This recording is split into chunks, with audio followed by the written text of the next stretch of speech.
Listo. El día de hoy vamos a ver, de acuerdo a la secuencia del sílabus, ¿verdad? El tema de enfermedades virales y su relación con la odontología. El tema viral, alguien me puede decir, bueno, la mayoría están, me imagino, deben estar en algún sitio, no tienen los videos activados. Era un tema, en este caso, para que ustedes tengan, poder verlos y poder, en este caso, como estuviéramos en la clase presencial, ¿no? Pero no veo a nadie con video. Pero bueno, ¿alguien me puede indicar, por favor? Es importante este tema, el tema viral, las enfermedades virales, ¿tiene relación con la odontología? ¿Alguien me puede decir?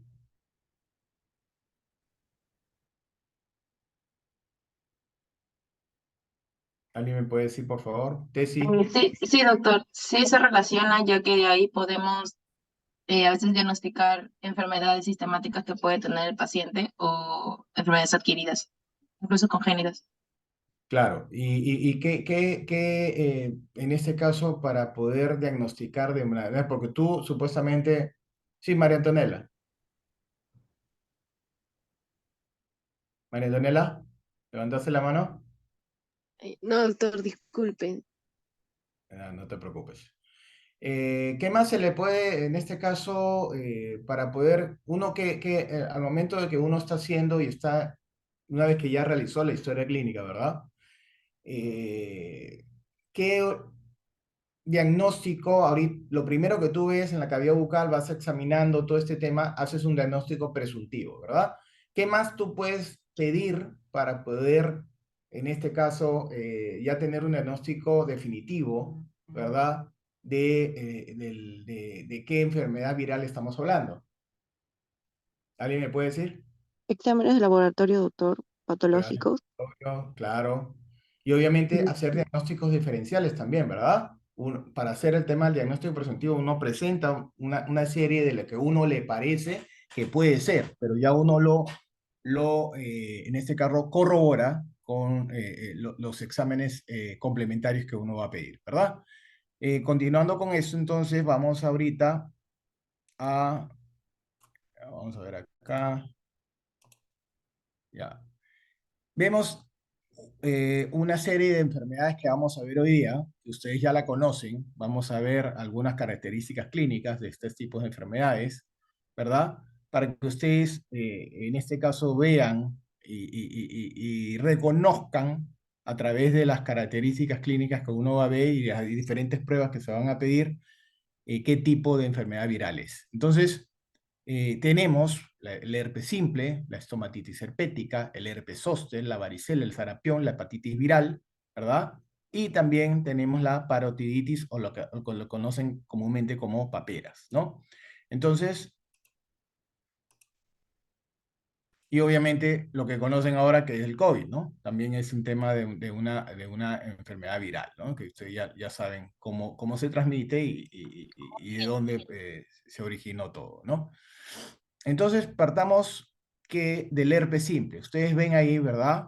Es una enfermedad altamente contagiosa, ¿verdad? Es una enfermedad de la piel. Muchos han tenido este tema del herpes, ¿verdad? Es causado por el virus del herpes simple, ¿no? Es una infección muy contagiosa, es autolimitada, como lo están viendo ahí, ¿verdad? Y a veces también puede haber un tema de recidiva o recurrencia, ¿no? Entonces es una enfermedad muy contagiosa, por favor, tengan cuidado con eso también, ¿no? Los pacientes que puedan tener este tema del herpes simple. Entonces, vamos a ver acá. ¿Cuál es la etiología? ¿Verdad? Es una infección primaria que parte de dónde? El virus herpes simple 1. Puede causar algún tipo de úlceras, ¿verdad? A nivel de la piel, como lo están viendo en la figura del lado izquierdo, y se van a presentar en cavidad bucal, como lo están viendo, como unas pequeñas ampollas, ¿verdad? Que pueden aparecer en los labios, en la boca, en las encías y otras zonas circundantes de la cara, ¿no? Es como una erupción, son pequeñas ampollitas, como lo están viendo en la figura del lado derecho, a nivel lingual, ¿ya?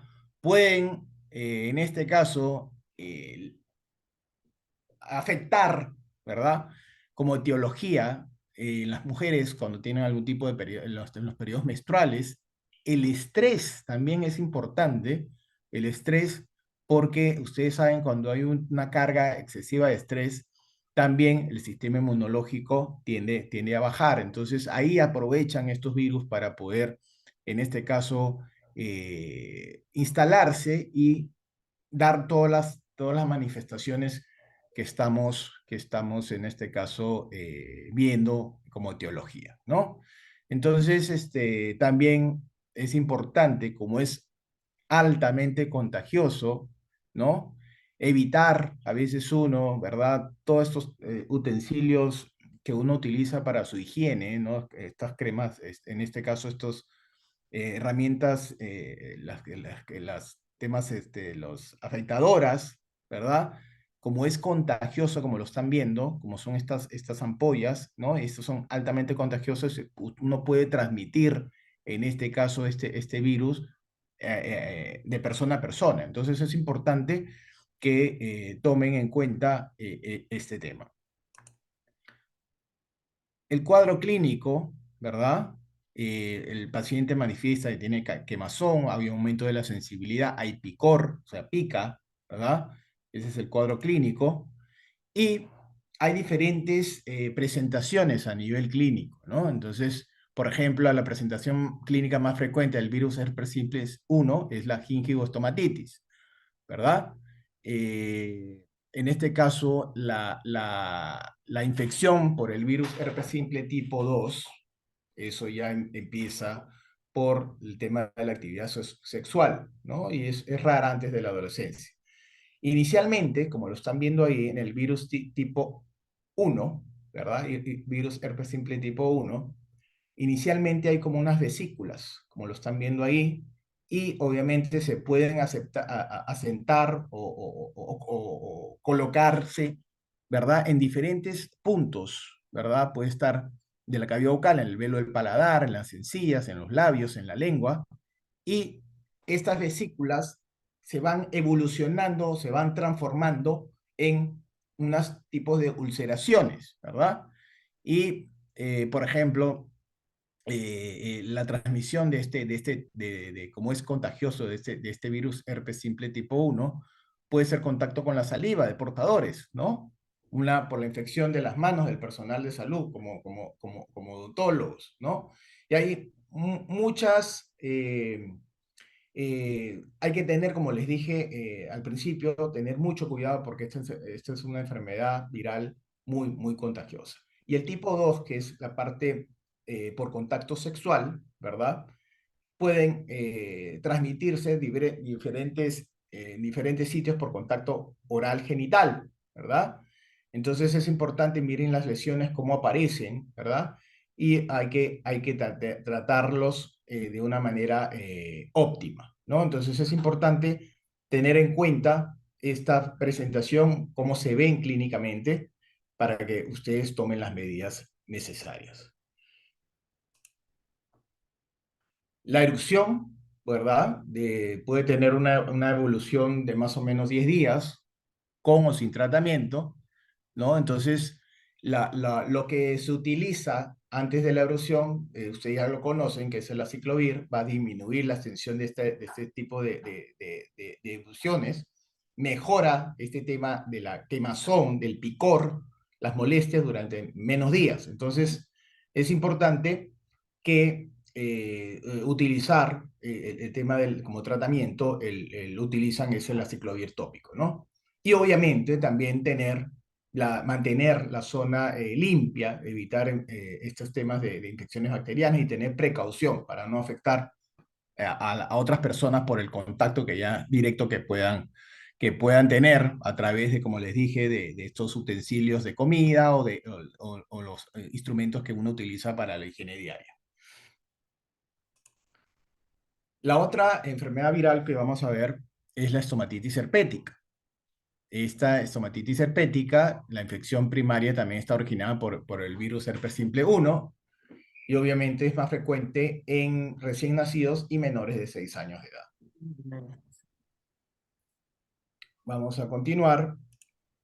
las características clínicas, ya lo vieron en la figura anterior, se presentan como, a ver un ratito por favor, los que vayan entrando sus videos, por favor, no se olviden desconectarlos, por favor, María Angélica. Eh, entonces, como iba diciendo, la estomatitis herpética se va a presentar como múltiples vesículas, ¿no? Como ya lo están viendo ahí en la figura anterior, que va a estar a nivel de la mucosa oral, en las encías, ¿no? Y son como unas úlceras de tipo redondeada, ovales y placas blancas también. Puede haber a nivel sistémico una fiebre alta, puede haber un tipo de malestar general, irritabilidad, ¿verdad? Hay un tipo de dolor bucal, irritabilidad porque el paciente, como les dije, sienten este fastidio, esta quemazón, y eso le va a producir una molestia, un fastidio, ¿no? Entonces es importante que vean y tomen en cuenta las características clínicas, ¿no? Obviamente estos síntomas de sensibilidad van a interferir también en la ingesta de los alimentos, en el habla y en la deglución. Entonces es importante que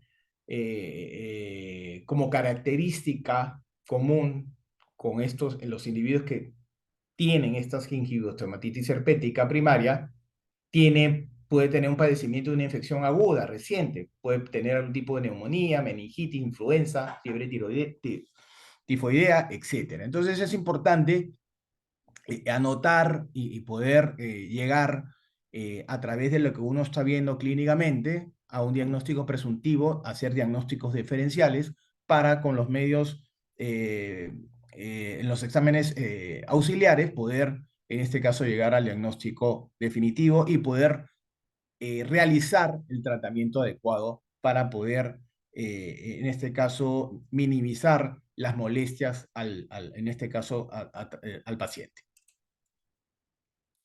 Estos son estudios, por ejemplo, Santa Cruz y colaboradores, a través de unos estudios que realizaron, refieren que hay tres formas clásicas que se va a presentar este tipo de enfermedad viral.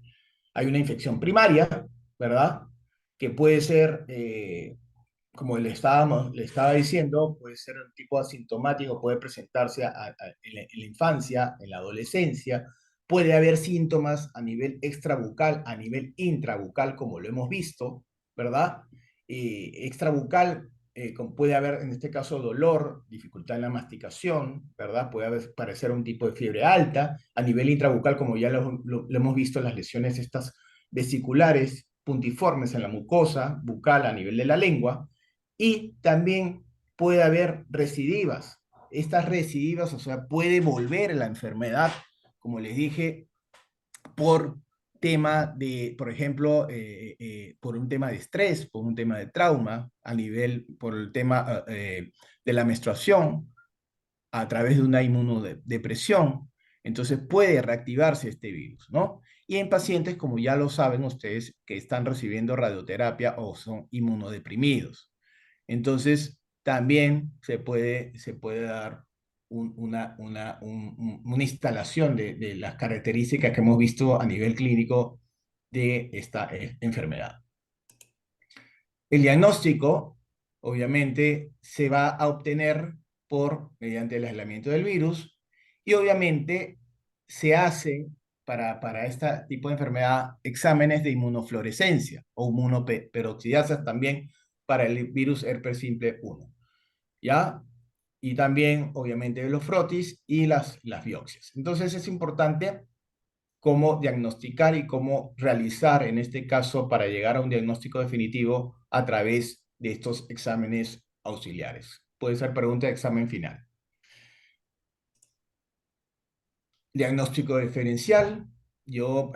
Hay que también tener en cuenta y ver y comparar, ¿verdad? A través de estos diagnósticos diferenciales, puede ser por un eritema multiforme, puede ser un líquen plano, el síndrome de Steven-Johnson. Entonces, son entidades o enfermedades donde se van a presentar características eh, algo parecidas, ¿verdad? A lo que uno está observando. Entonces, por ejemplo, en el síndrome de Steven Johnson, obviamente es un eritema multiforme y hay también lesiones vesiculares, pero son lesiones vesiculares hemorrágicas a nivel ocular, ¿verdad? Y a nivel de la piel. Son como unas ampollas, ¿verdad? Como lo están viendo en la figura del lado izquierdo de la fotografía, ¿ya? Entonces es importante que lo vean y traten de hacer diagnósticos diferenciales, chicos, para poder nosotros hacer un diagnóstico presuntivo para con los exámenes complementarios ya llegar a un diagnóstico definitivo y realizar el tratamiento adecuado al tipo de enfermedad viral que se está presentando. El tratamiento ya lo hemos visto, el tema de la ciclovir, ¿no? El tratamiento de elección dentro de las 24 a 48 horas de iniciado el cuadro, ¿no? Y obviamente es importante la ingesta también de líquidos, suplementos alimenticios, minerales, proteicos, vitaminas, y mantener, en este caso, la zona, limpia, ¿no? Entonces es importante eh, a realizar el tratamiento para poder revertir el cuadro que está presentando el paciente. Pero el tratamiento de elección es el tema de la ciclovir. Obviamente, estas son conclusiones. Se recomienda, como les dije, en el tema de recurrencias, la ciclovir de 200 miligramos, ¿no? También la dieta blanda, no ingerir alimentos irritantes por el tema de la quemazón que ya hemos visto, ¿verdad? Ácidos, ingesta copiosa de líquidos, suplementos, minerales, etcétera. Y obviamente el descanso es importante, ¿no? El aspirina suele ser también un medicamento para poder aliviar el tema del dolor. Y en casos de candidiasis, indicar también clotrimazol, una tableta 10 miligramos 5 veces al día por 14 días. Obviamente, el tratamiento y lo que uno va a hacer, ¿verdad? Se basa en lo que uno ve clínicamente y también, ¿verdad? Con lo que uno ve clínicamente y también ver también los exámenes auxiliares para poder llegar al diagnóstico definitivo y poder realizar el tratamiento adecuado para que remitir, como les dije, todo el cuadro que está presentando el paciente. El herpes zóster, ¿verdad? Es una enfermedad, ¿verdad? Que producida por el virus de la latente de la varicela zóster. Y obviamente va a afectar, en este caso, los nervios periféricos. Por ejemplo, ataca y las zonas de predilección, puede ser pregunta de examen, ¿verdad? El tronco, la cabeza, el cuello, ¿verdad? Y lo va a padecer por un solo lado del cuerpo y obviamente afecta los nervios sensitivos, ¿verdad? Las ramas diversas del nervio trigémino y puede causar lesiones bucales, oculares y faciales. Obviamente, la etiología, el zóster, es la respuesta de una persona con inmunidad parcial al virus varicela zóster. Entonces, acá las características, ¿verdad? Clínicas que va a presentar el paciente, al principio puede haber un tema de, fiebre, puede haber una indisposición general, puede haber dolor, y después, como lo habíamos visto, que se va a establecer a nivel del tronco, en los brazos, como lo están viendo en la espalda, ¿verdad? Lo están viendo en la fotografía, puede haber úlceras, estas úlceras pueden remitir a las pocas semanas, y es unilateral, no es bilateral, como lo están viendo en la fotografía, afecta un lado, ¿verdad? Entonces, y está bien delineado como lo están viendo en la fotografía del lado izquierdo, ¿verdad? Entonces, se presenta en adultos mayores de 50 años, pero también puede ocurrir a cualquier edad, como lo están viendo en la fotografía del niño del lado izquierdo. Entonces, estas son las zonas de predilección de la varicela zóster. Entonces, del herpes zóster, en este caso, para que ustedes vean la diferencia con la con el otro tipo de enfermedad que habíamos visto, ¿no? El herpes simple, la estomatitis herpética. Entonces, son sitios de predilección en el herpes zóster. Entonces, vamos continuando. Hay manifestaciones a nivel bucal, claro que sí. En este caso, se pueden encontrar estas vesículas que son dolorosas, ¿verdad? A nivel bucal, a nivel de la lengua, a nivel de la úvula, ¿verdad? Y obviamente estas se van a romper y van a dejar una área erosiva, ¿no? Entonces, lo vamos a ver acá. Esas son las manifestaciones clínicas y el diagnóstico es de tipo clínico y citológico, ¿no? Y obviamente hay un antecedente de exposición al virus y obviamente la distribución de las lesiones vesiculares, ¿verdad?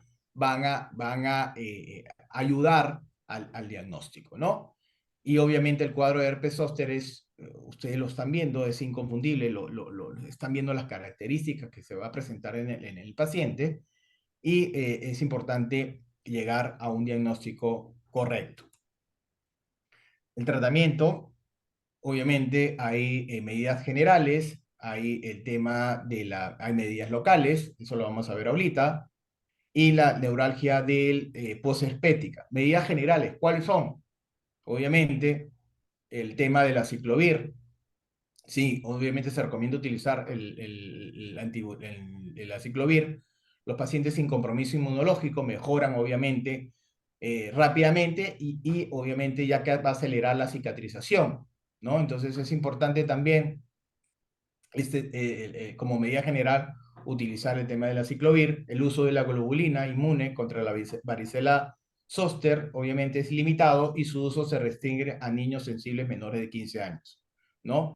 Obviamente esta globulina deberá administrarse en el transcurso de 72 horas de la exposición y obviamente se ha indicado que no es muy eficaz en el zóster ya cuando está establecido. Obviamente hay que hacer un tratamiento antes de que se establezca este tema, ¿no? Entonces, también, como medida general, también es necesario utilizar sedantes para la neuralgia que se va a instalar, se instala ahí y esto obviamente va a ocasionar tensión y nerviosismo en el paciente. Como medida local, ¿verdad? Nunca debe aplicarse antisépticos tópicos en estas lesiones sobreinfectadas. Obviamente, algunos utilizan estas lociones antipruriginosas, o sea, que evitan la picazón, como la calamina o el almidón. Obviamente, se colocan con un algodón y evitar el rascado con las uñas, ¿verdad? ¿Por qué? Por el tema de que estas lesiones al romperse van a dejar una zona erosiva, entonces eso va a causar bastante dolor. Entonces es importante tener en cuenta esto. La neuralgia posherpética, ¿verdad? El tratamiento se utiliza las carbamazepinas, obviamente se ha utilizado con buenos resultados, y lo importante acá es, por ejemplo, también la administración de vitamina E, ¿verdad? El tema de la ciclovir, ¿no? Y la infiltración de la piel con acetonido de triamcinolona, perdón. Obviamente no han dado buenos resultados, pero el tratamiento adecuado para esta, por ejemplo, cuando se presenta esta neuralgia posherpética que se puede presentar, ha sido el tratamiento con las carbamazepinas. Entonces es importante tener en cuenta las características clínicas, ¿no? El diagnóstico y el tratamiento que se va a utilizar en este tipo de pacientes. ¿Qué complicaciones se puede dar? La infección puede prolongarse de 3 a 4 semanas también y obviamente puede ocurrir una infección secundaria, puede haber un tema de encefalitis y puede producirse el síndrome de Guillain-Barré y la neuralgia posherpética. Esas son las complicaciones que puede producir. La varicela. ¿Quién no ha tenido varicela, verdad? Es una enfermedad, obviamente, que se da en este caso en niños, ¿verdad? Es una enfermedad aguda, febril, ¿verdad? Donde se van a presentar, y es muy contagiosa también, donde se va a presentar una erupción cutánea generalizada, como lo están viendo en la fotografía, en las fotografías del lado izquierdo, ¿no? Entonces es importante que tener en cuenta cómo se presenta la varicela, ¿no? Entonces esta varicela pertenece al grupo de los herpes virus con los que comparte las características que comparte las características de persistir en el organismo y luego de la infección primaria, que puede ser posteriormente se puede reactivar.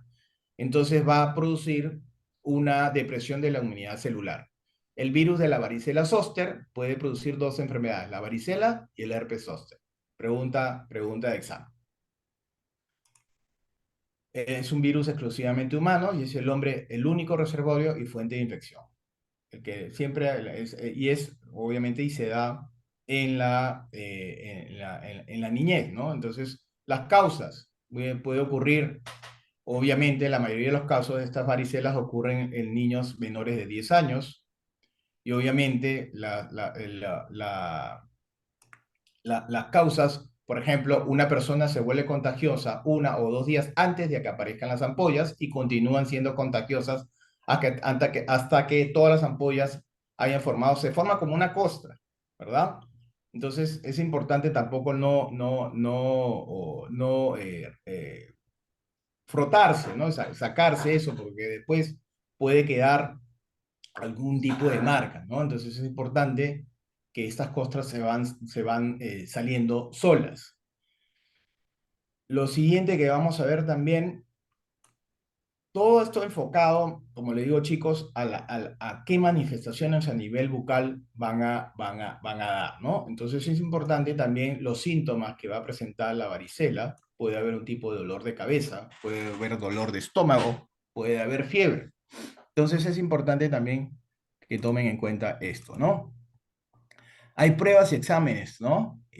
Por ejemplo, hay pequeñas ampollas en el cuero cabelludo, por lo regular confirman el diagnóstico y se puede a menudo diagnosticar la varicela observando la erupción y haciendo preguntas acerca de la historia clínica de la persona, ¿no? Y obviamente los exámenes de laboratorio, como les indiqué en las primeras diapositivas, van a confirmar el diagnóstico del caso en caso de ser necesario. El tratamiento, como les dije, obviamente, mantener al paciente lo más cómodo posible y, como les dije, evitar rascarse, sobarse las áreas, obviamente eso pica, evitar y usar ropa fresca, suave, ¿no? Que no raspe, ¿no? No administrar la aspirina ni el ibuprofeno, obviamente a las personas que tienen varicela, y en este caso, eh, un ratito, chicos, por favor.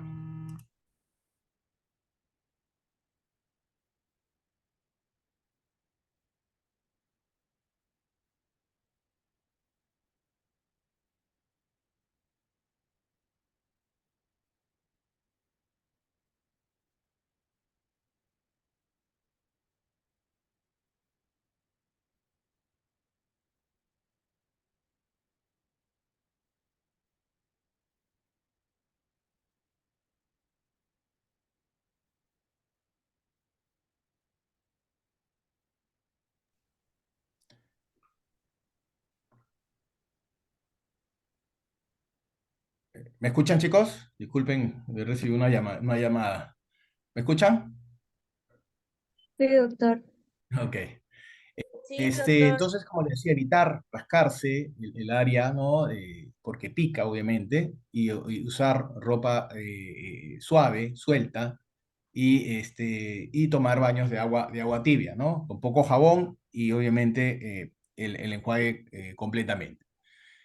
Y obviamente sabemos que la persona o el niño que tiene varicela no debe ir a la escuela, ¿no? Eso es importante tomar las medidas en la casa, ¿no? Prevención, debido a que la varicela es una enfermedad de transmisión aérea muy contagiosa y obviamente es importante, en este caso la vacuna es parte de un esquema, obviamente hay un esquema de vacunación que a veces los padres por ejemplo, de escasos recursos, eh, no llegan a poder vacunar a sus niños. Entonces sucede todas estas enfermedades, siempre hay vacunas que hay que colocar y seguir el protocolo de colocación de estas vacunas en el tiempo que tiene que colocarlo. Entonces hay un esquema de vacunación que obviamente puede prevenir la aparición de este tema de la varicela, ¿no? Entonces es importante también el esquema de prevención, por eso hay que prevenir antes que lamentar, ¿no? Entonces, prevenir, siempre hay que prevenir las cosas para poder, en este caso, evitar que se instale, en este caso, la enfermedad de la varicela, ¿no? Eh, Vamos a ver ahorita la siguiente, que las complicaciones que puede dar las varicelas, puede haber infecciones cutáneas secundarias por cocos gram positivos, puede haber afectaciones a nivel neurológico, puede haber neumonía, puede haber artritis transitoria, puede haber miocarditis, el síndrome de Reye.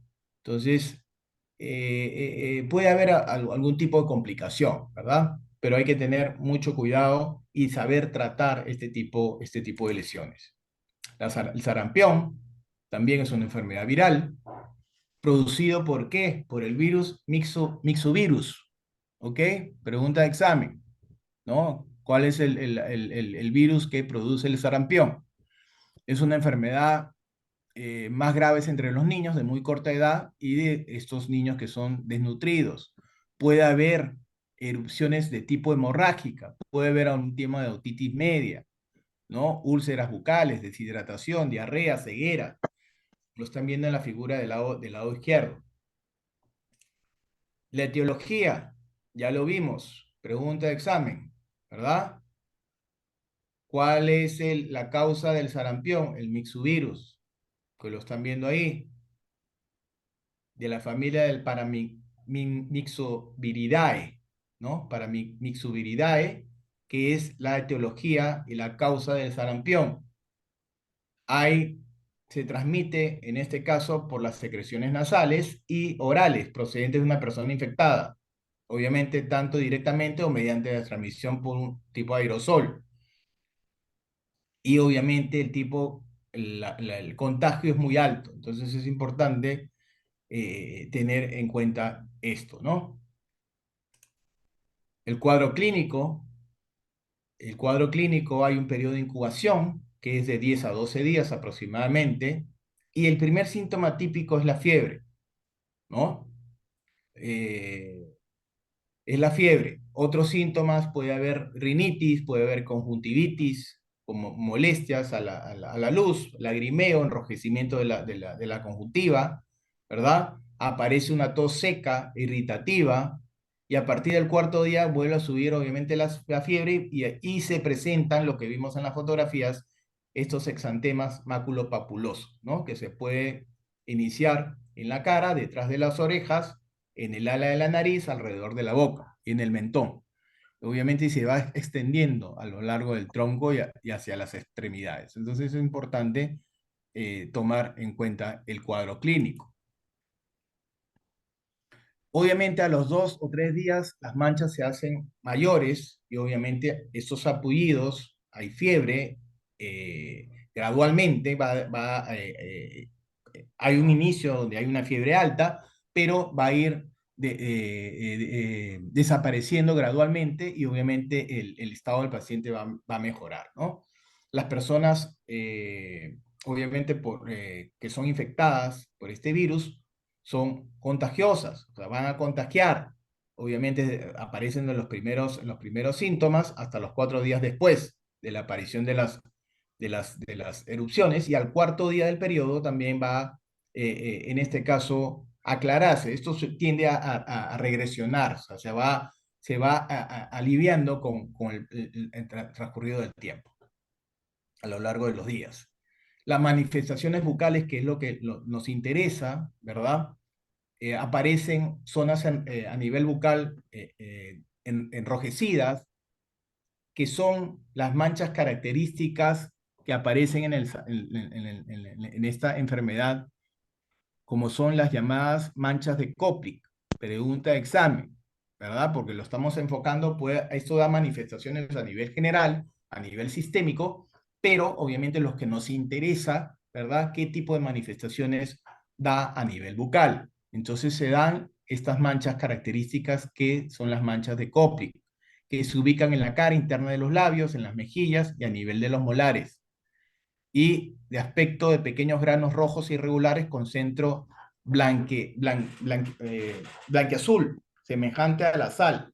Se puede quitar con un depresor de lengua. Entonces, tengan, en este caso, importante estas manchas de Koplik, ¿verdad? Esto es pregunta de examen, chicos, ¿ah? Por favor, tomen nota. Y obviamente también el exantema maculopapuloso que también se va a presentar, como lo están viendo en la figura, alrededor de la boca, ¿no? Entonces, es importante tener este tema, las características del tema del sarampión, ¿verdad? Que van a presentar a nivel de la mucosa, aparte del enrojecimiento a nivel de la mucosa oral, las manchas llamadas de Koplik, manchas de Koplik, no se olviden, por favor. El diagnóstico, el cuadro clínico es muy claro, que ya lo hemos visto, y aparecen, obviamente, generalmente hay controles, ¿verdad? Puede haber una epidemia y puede aparecer, y obviamente esto va a ayudar también al diagnóstico. El tratamiento no tiene un tratamiento específico, obviamente se tratan más que todo los síntomas, ¿no? Y para aliviar en este caso la fiebre, el malestar general, se recomienda el reposo, paracetamol y un ambiente húmedo con escasa luz ambiental por el tema de la fotofobia, ¿verdad? Y lo que hemos estado viendo como característica, administrar también para esta tos irritativa que también hemos visto, un antitusígeno, ¿verdad? Y para el picor de la piel puede usarse lociones de mentol o de calamina. Entonces, es importante, también importante, si se asocia el sarampión con el síndrome de Reyes, se recomienda también evitar la aspirina como tratamiento de la fiebre. Lo importante vuelvo a recalcar, a nivel bucal, aparte del enrojecimiento que se va a dar, ¿verdad? Lo importante acá es el tema de estas manchas de Koplik. Pronóstico y complicaciones. Más o menos la resolución del cuadro se da más o menos en 2 semanas, cuando no aparecen complicaciones, ¿verdad? Las complicaciones del sarampión ocurren fundamentalmente en pacientes que no son vacunados, por eso es importante el esquema de vacunación. Entonces es importante tener esto. Obviamente las manifestaciones a nivel respiratorio puede ser una otitis media, mastoiditis, cuadros de laringitis también. Entonces, es importante también minimizar estos manifestaciones a nivel general, ¿no? Entonces es importante también ver al paciente y tratarlo adecuadamente.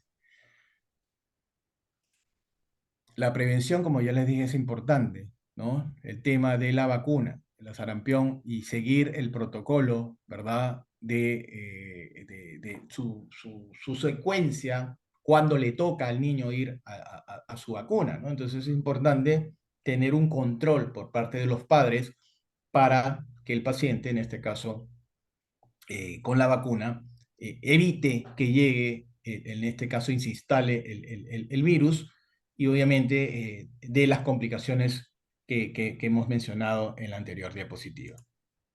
La hepatitis viral también. Acá les hago una pregunta, chicos. ¿Qué es más fácil contagiarse, de SIDA o de hepatitis? ¿La hepatitis cómo se contagia?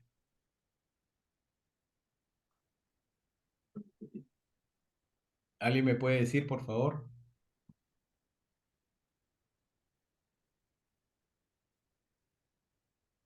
Pierina, Villena, López. Hola. Doctor, es más fácil contagiarse de hepatitis que del SIDA, porque el SIDA Oh, se transmite por la sangre o por ya. bueno, por la saliva también. Pero me parece que la hepatitis viral es más, por, Por la saliva, eh, Por por la saliva, doctor. secreciones, ¿verdad? Ajá, sí, secreciones, Por fluidos. secreciones, el ujú, sudor, saliva, todo eso es más fácil de contagiarse. Pero obviamente, ¿qué tenemos que nosotros usar como odontólogos? Tener una palabra clave. ¿Cuál es? Las normas de De bioseguridad, seguridad. doctor. bioseguridad. Así es. Como obviamente el tema del COVID que hemos tenido, que es una enfermedad viral, como lo hemos visto, ¿verdad? Nosotros tenemos ya un protocolo como bioseguridad, ¿verdad? Ese protocolo lo hemos puesto a un nivel más alto. O sea, ya tenemos que sobreprotegernos para evitar el tema del tema del COVID, por lo que ya sabemos todos los síntomas que da y todo este tema. Que obviamente, gracias a Dios, antes de las vacunas, obviamente teníamos que tener, obviamente, un tema de normas de bioseguridad como prolija, pero ahora lo hemos aumentado más, ¿verdad? Obviamente por el tema del COVID, pero obviamente seguimos con estos protocolos. ¿Para evitar qué cosa? El contagio, ¿no? De SIDA o de hepatitis, porque la SIDA también, cuando uno está tratando a un paciente, que no hay que ser discriminatorio, podemos tratar a un paciente con SIDA, pero obviamente tener todos los protocolos de bioseguridad instalados para poder nosotros poder atender, ¿no? Entonces, evitar todo ese tiempo, porque también a veces suele pasar que uno puede, con los instrumentos, poder uno lacerarse o poder contagiarse, pero obviamente se minimiza todo este tema de contagios, tanto la hepatitis y el SIDA, con todos los protocolos de bioseguridad que uno va a instaurar para poder atender a un paciente. La hepatitis viral, ya ustedes lo saben. O sea, ¿cuáles son las características de un paciente con hepatitis? ¿Qué es lo que observamos? Ustedes lo saben. ¿Qué hay? Obviamente hay una inflamación del hígado, ¿verdad? Pero ¿qué es lo que ustedes observan a nivel de la mucosa? ¿Qué es lo característico? El color amarillo, doctor. Color amarillo, ¿verdad? ¿Cómo se llama eso? Ay, Ictericia. Ictericia. ictericia. Ictericia. Ictericia, ¿verdad? Ictericia. Hay una tumefacción, ¿verdad? A nivel de la parótida. Hay un aumento del flujo salival, ¿verdad? Entonces, es importante tener en cuenta estas características. Bueno, obviamente hay 5 virus que producen la hepatitis y sus vías de transmisión puede ser, eh, por ejemplo, vía parenteral para el virus de la hepatitis B, C y D. Obviamente la hepatitis B y C puede evolucionar a una cronicidad y obviamente guarda relación con el tema de una cirrosis hepática y de un carcinoma hepatocelular. Entonces, es importante que tomen en cuenta esto, ¿verdad? ¿Qué más? Las causas. Obviamente, puede ser de tipo inmunitario, las células inmunitarias atacan el cuerpo, que es una hepatitis inmunitaria. Puede haber, ¿verdad? Algún tipo de daño hepático, los alcohólicos, ¿verdad? Que toman hasta por gusto, como se dice, ¿no? ¿No? Obviamente pueden producir algún tipo de daño hepático y llegar a una cirrosis hepática que puede desencadenar en un tipo de hepatitis. Infecciones por virus, por ejemplo, como la hepatitis A, B o C, ¿verdad? Y obviamente no hay que abusar medicamentos, sobredosis con paracetamol también puede causar algún tipo de este tema de hepatitis, una enfermedad hepática, ¿no? Puede haber también enfermedades, por ejemplo, de tipo hereditario, como la fibrosis quística o la hemocromatosis. Puede, en este caso, producir este tipo de enfermedad hepática. Como ya lo hemos visto y ustedes sus compañeros lo han dicho ahorita, la ictericia es lo característico del color amarillento de la piel y de la conjuntiva del ojo, ¿no? Hay una distensión o dolor a nivel abdominal, el paciente se siente, no tiene apetito, hay náuseas, vómitos, fatiga, pérdida de peso, la orina se torna turbia y lo característico es las posiciones de color arcilla o pálidas, ¿verdad? Hay un tema de febrícula y picazón. Estos son síntomas a nivel general. Las pruebas, en este caso, y exámenes físicos para llegar al diagnóstico, importante también, ¿verdad? El agrandamiento a través de una ecografía, se puede ver un tema de agrandamiento y sensibilidad del hígado, ¿verdad? Hay un líquido en el abdomen que se llama ascitis, coloración amarillenta de la piel. Obviamente, la ecografía abdominal puede ver la función hepática, ¿verdad? Todo esto son pruebas y exámenes físicos para llegar al diagnóstico. Entonces, todo esto nos ayuda a llegar al diagnóstico del paciente que tiene el tema de la hepatitis y está afectado, en este caso, por la inflamación a nivel del hígado. Obviamente, el tratamiento va a variar según la causa de la enfermedad hepática. Obviamente, el tratamiento principal es sintomático, mientras que el específico dependerá de la causa subyacente, ¿no? Obviamente, actualmente hay inhibidores de la polimerasa y proteasa para causas de virus de hepatitis C. Obviamente se están utilizando, ¿no? ¿Qué posibles complicaciones puede dar si es que esto no se trata? Entonces puede haber un daño hepático permanente, que ya ustedes lo conocen como el tema de la cirrosis hepática, puede haber un tipo de cáncer de hígado y ahí puede haber un tema de insuficiencia hepática. Entonces es importante tener en cuenta las complicaciones que puede dar si es que no se trata adecuadamente. Acá vemos un cuadro, ¿verdad? El virus de la hepatitis, cómo se contagia, ¿verdad? Obviamente han indicado que el 28 de julio se conmemora el Día Mundial contra la Hepatitis, ¿verdad? Que es una enfermedad infecciosa, como lo hemos dicho, que provoca inflamación del hígado. Entonces acá estamos viendo cuántos tipos de hepatitis hay, ¿verdad? Y obviamente, si existe, las que existen vacunas, la hepatitis A y B, obviamente la C, la D y la E, no existe vacuna, ¿no? Y vemos también cómo se transmite la transmisión, cómo es de cada uno de los tipos de hepatitis que hay, ¿no? Y la cantidad de casos que hay a nivel mundial. Entonces, este cuadro les puede ayudar para en este caso, llegar a un diagnóstico del virus de la hepatitis. Obviamente ya vimos que los síntomas generales puede haber, como les dije, y acá está resumido en este cuadrito como una redondela de color rojo, letras amarillas, fiebre, orina oscura, turbia, náuseas, ojos con tonos amarillentos y el dolor abdominal. Estos son síntomas a nivel general, ¿ya? Entonces eso les va a ayudar a que el paciente, por eso es importante al momento que el paciente nos haga el relato del problema que está viniendo al consultorio, la historia clínica, hay que colocar si el paciente obviamente ha tenido o no el tema de la hepatitis, ¿no? Y obviamente también, de acuerdo a lo que nos está manifestando, podemos llegar, como les dije, a un diagnóstico presuntivo y observar clínicamente a nivel bucal qué es lo que estamos, en este caso, viendo. Entonces, si vemos un paciente con un tema de coloración de la piel amarillenta, vemos la conjuntiva del ojo amarillo, este tema de ictericia, ¿no? Entonces vamos enfocando nuestro diagnóstico, en este caso, a lo que está presentando y lo que estamos viendo clínicamente en el paciente. La parotiditis o la conocida paperas también es importante, es una enfermedad contagiosa que puede ser de tipo aguda, puede ser crónica y obviamente está localizada en una o ambas glándulas parótidas. Entonces, ya le hemos dicho que cuando es parotiditis, todo lo que termina en itis es una inflamación.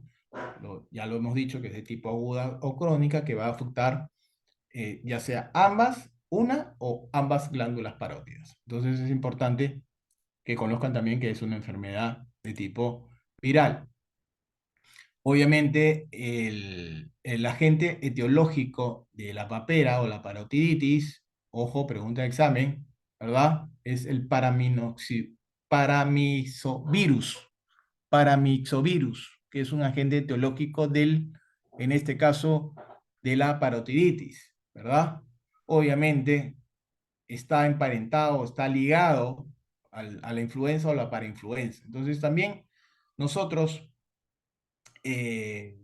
tenemos también que obviamente para eso están las vacunas y seguir el control. Ahora están vacunando contra la influenza también. Obviamente vean ustedes, chicos, qué tipo de qué vacunas ya tienen, qué vacunas les falta, ¿verdad? La Facultad de Odontología también ha hecho, en este caso, campañas acá en San Luis, en Santa Anita, para en este caso, las personas que les falte algún tipo de vacuna, ¿no? De la influenza, el tétanos, todos el neumococo, ¿verdad? Todas estas vacunas, ver, ustedes pueden entrar con su DNI a la página del Ministerio de Salud para ver en su cartilla, en su carnet de vacunación, qué tipo de vacunas se han colocado. Ahora están colocando la vacuna bivalente, la segunda vacuna bivalente, eh, para el tema del COVID, porque ahora están saliendo muchas variantes, entonces es importante tener estas vacunas que nos va a ayudar, obviamente, a que la enfermedad, en este caso viral, no nos afecte y nos llegue a tener complicaciones. Para eso es la vacuna. Entonces, les recomiendo que vean qué tipo de vacunas, qué vacunas tienen y qué vacunas les faltan, ¿verdad? Para que se puedan acercar, porque ahora los vacunatorios prácticamente están vacíos, ¿no? Están vacíos y no hay un tema de conciencia, como diciendo, no, ya me puse y no me va a pasar nada. Entonces, los virus siempre siguen mutando, ¿no? Siguen saliendo nuevas variantes, nuevas cosas. Entonces, la vacuna lo que es un medio preventivo para que evitar que haya algún tipo de complicaciones. O sea, tratan de ver qué tipos de vacunas le faltan para poder colocárselas, chicos, ¿ya? Hay una clasificación de tipo primaria, como les dije, un tipo secundaria en la parotiditis, la papera. Obviamente en la primaria se refiere a la parotiditis epidémica o paperas, enfermedad contagiosa. Ya les indiqué por qué virus en este caso se produce, ¿no? Y es pregunta de examen.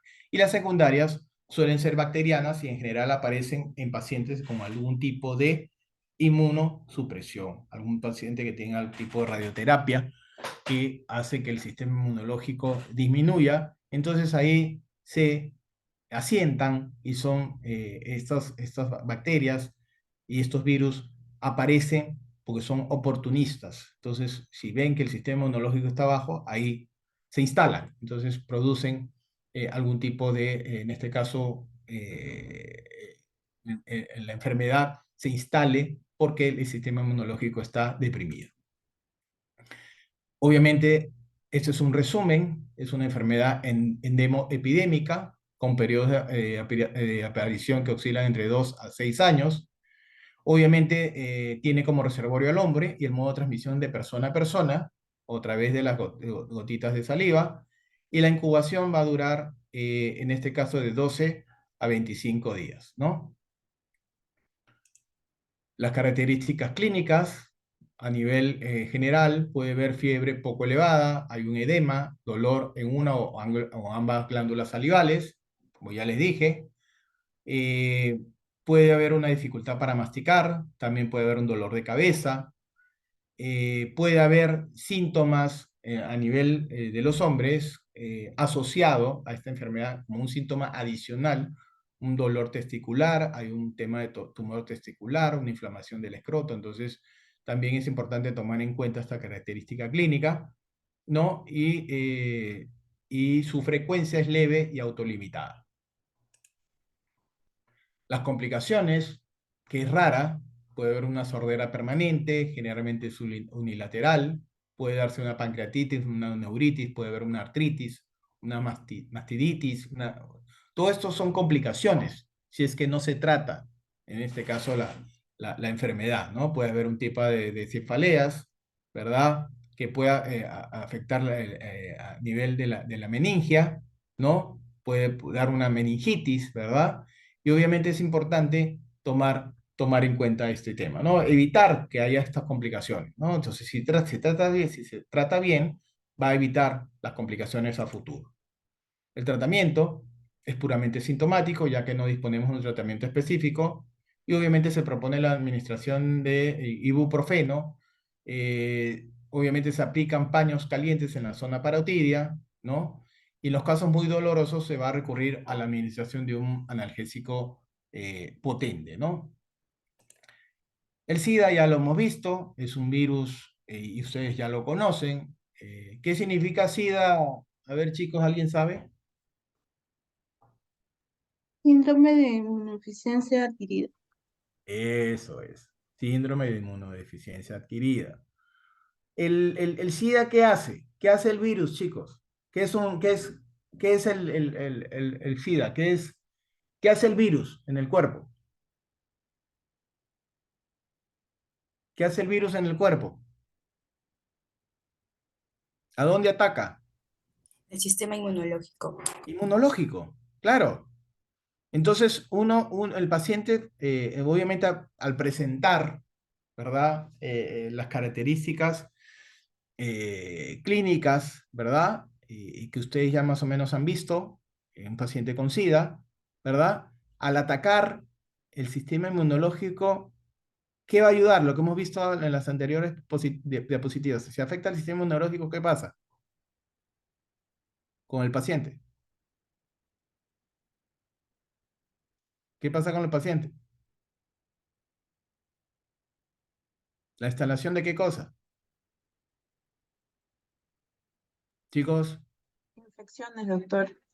¿ah? Infecciones oportunistas. Las Enfermedades infecciones oportunistas. oportunistas, lo que hemos visto, al no tener el sistema inmunológico, que son nuestro sistema de defensa, vamos yendo, estamos a la guerra y obviamente no tenemos todas las herramientas, el sistema inmunológico es nuestro sistema de defensa. Y obviamente, al estar disminuido por este virus, ¿verdad?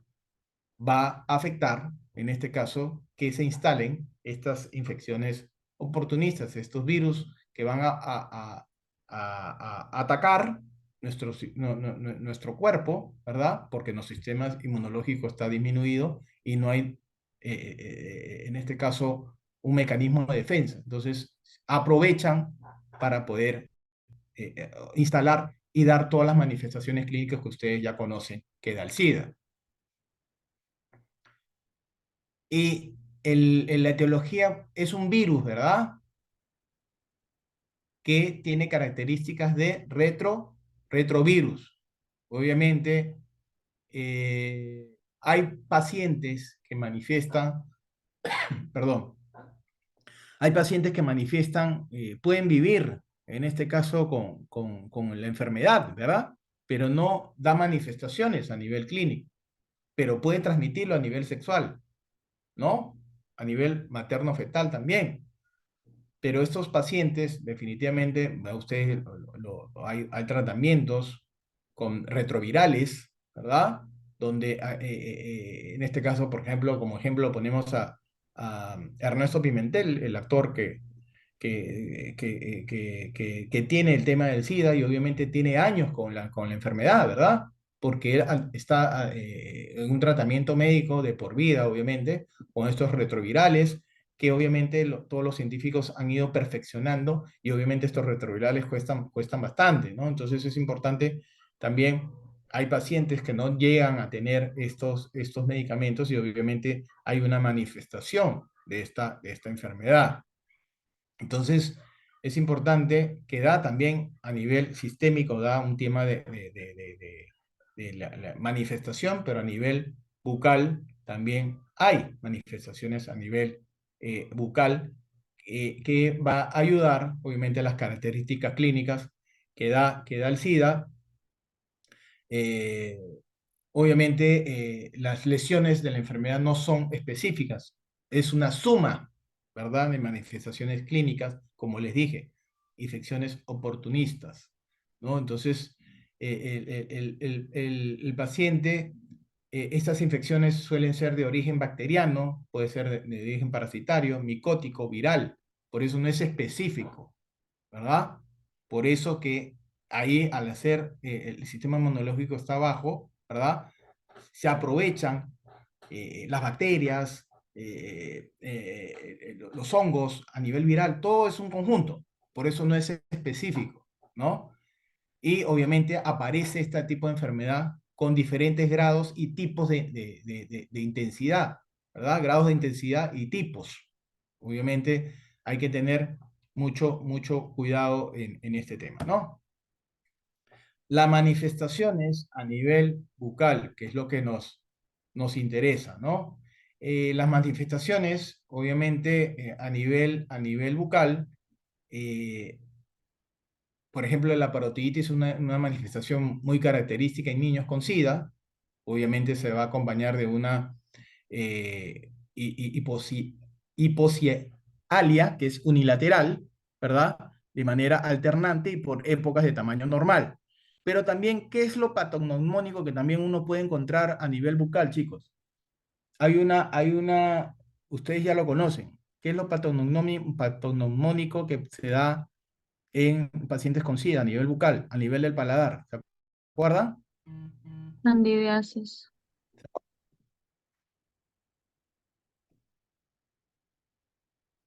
¿Se acuerdan?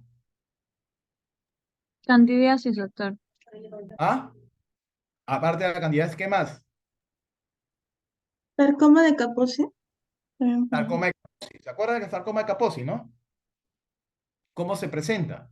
Ese también es patognomónico en pacientes con SIDA. ¿Ya? En niños con VIH también, a nivel bucal, aparte de la candidiasis, puede haber una queilitis angular, puede haber un agrandamiento de las parótidas, puede haber úlceras, por eso no es específico, porque hay, como le dije, el tema de las infecciones oportunistas, ¿verdad? Puede haber tema bacteriano, puede haber tema viral, puede haber tema micótico, entonces es un conjunto de diferentes factores. Entonces, no es en este caso específico, ¿no? Puede ser viral, puede ser a nivel micótico, puede ser un montón, ¿verdad? Por estos temas, como les dije, infecciones oportunistas. La clase es corta, no es muy complicada, voy a dejar de compartir. Y, a ver, un ratito, a los que están conectados, que han realizado el póster. Me pregunta acá Pierina, dice, doctor, ¿hasta qué hora es lo del póster? O sea, El, mañana, doctor. es ¿Hasta mañana, qué hora claro. vamos a estar, hasta Pero qué hora vamos a estar la para la hora no va a ser, exposición? obviamente no va a ser en la tarde, sino es en la mañana. El jurado se les va a indicar mañana, por eso es importante. ¿Qué fue lo que les dije en la mañana? Ahora tempranito, que les dije, lo primero que les dije, que lleguen, que lleguen.